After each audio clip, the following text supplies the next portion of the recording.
आज हम बात करने जा रहे हैं क्लास 9th की एक्सरसाइज 2।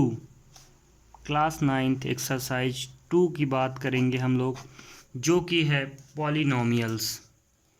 पॉलिनोमियल्स की आज हमें बात करनी है। ये इंट्रोडक्शन लेक्चर है पॉलिनोमियल क्लास 9th एक्सरसाइज 2।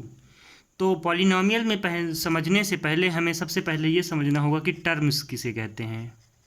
ठीक है, तो टर्म्स में एक एग्जांपल से दे सकता हूँ, आपको समझने में आसानी होगी। जैसे एक 2x लिखा है, तो टर्म्स में दो पार्ट होंगे। पहला पार्ट होता है नंबर पार्ट, इसे बोलते हैं नंबर्स पार्ट, और दूसरा जो होगा वेरिएबल पार्ट, वेरिएबल पार्ट। ठीक है, तो नंबर पार्ट क्या होता है, ये फिक्स्ड रहते हैं, और वेरिएबल जो होता है वो चेंज होता रहता है।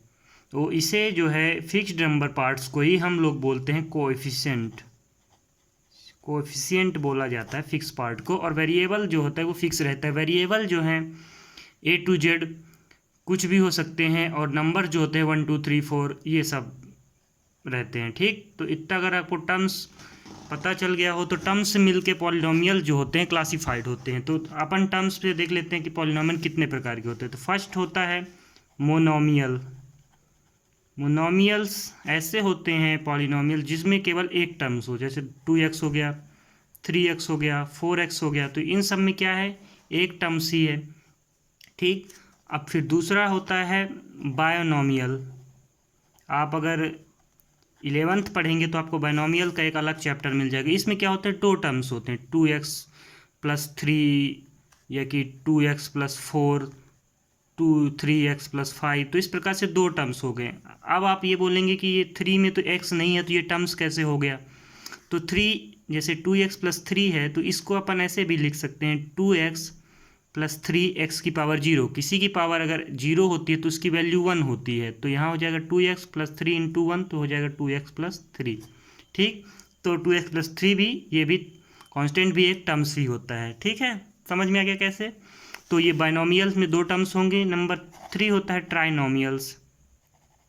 तो ट्राइनोमियल्स में जो होते हैं 3 टर्म्स होते हैं। जैसे अपन बात कर लेते हैं 2x² + 3x + 5। तो ये क्या हो जाएगा, ट्राइनोमियल हो जाएगा। इसमें 3 टर्म्स होंगे। और लास्ट होता है पॉलिनोमियल्स। तो पॉलिनोमियल्स उन्हें बोलते हैं जिसमें मोर देन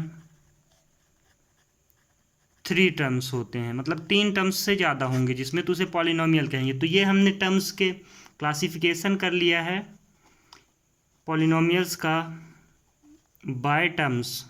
ठीक, तो बाय टर्म्स से क्लासिफिकेशन हो गया। अब अपन बात करते हैं डिग्री से, बाय डिग्री।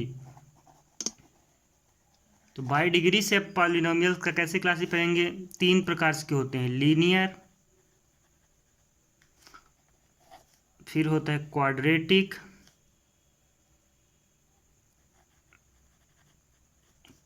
क्यूबिक। ठीक, तो लीनियर किस में होंगे, जैसे ax + b, मतलब हमें हाईएस्ट वेरिएबल की पावर देखनी है। अगर वो 1 होगी तो वो लीनियर होगी टर्म्स। और क्वाड्रेटिक में क्या हो जाएगा, ax² + bx + c। इसमें क्या होगा, हाईएस्ट पावर जो होगी वो 2 होगी वेरिएबल की। ठीक, a b c तो कोएफिशिएंट हो गए, जो कि मैंने बताया नंबर्स होते हैं। तो हमें वेरिएबल जो देखना है, x हो गया, y हो गया, तो उसकी हाईएस्ट पावर अगर 2 होगी तो वो क्वाड्रेटिक होगा। अब क्यूबिक की बात कर लेते हैं, तो इसमें क्या होगा, ax³ + bx² + cx + d। इसमें वेरिएबल की हाईएस्ट पावर 3 होगी। तो ये क्लासिफिकेशन हो गया बाय डिग्री। तो एग्जाम्पल दे लेता हूँ आपको एक आध दो ठो। तो जैसे देखिए, अगर लिखा हुआ है 2x² + 5x + 6, तो इसको हमें बताना है बाय टर्म्स ये कौन सा पॉलिनोमियल होगा, और बाय डिग्री बतानी है इसकी। तो ये देखिए, बाय डिग्री से हमें वेरिएबल एक वेरिएबल x इधर है, एक ये इधर, लेकिन x की इसमें पावर 1 है, इसमें 2 है। हमें हाईएस्ट पावर देखनी है, तो हाईएस्ट पावर वेरिएबल की 2 है, तो इसलिए ये क्वाड्रेटिक होगा। और बाय टर्म्स देखते हैं तो 1 2 3 टर्म्स है। तो 3 टर्म्स किसके बोलते हैं, ट्राइनोमियल्स को। तो बाय टर्म्स ये ट्राइनोमियल है, और बाय डिग्री ये क्वाड्रेटिक है। ठीक, तो इन्हीं सब का यूज करके हम लोग क्वेश्चन सॉल्व करेंगे एक्सरसाइज 2.1 के। तो अगर आप लोग चैनल पर नए हैं तो चैनल को लाइक, कमेंट्स और सब्सक्राइब किए बिना बिल्कुल मत जाइएगा। और इस वीडियो को अगर समझ में नहीं आया हो तो दोबारा देख लीजिएगा, और कोई डाउट हो अगर आपको तो हमें कमेंट सेक्शन में बताइए।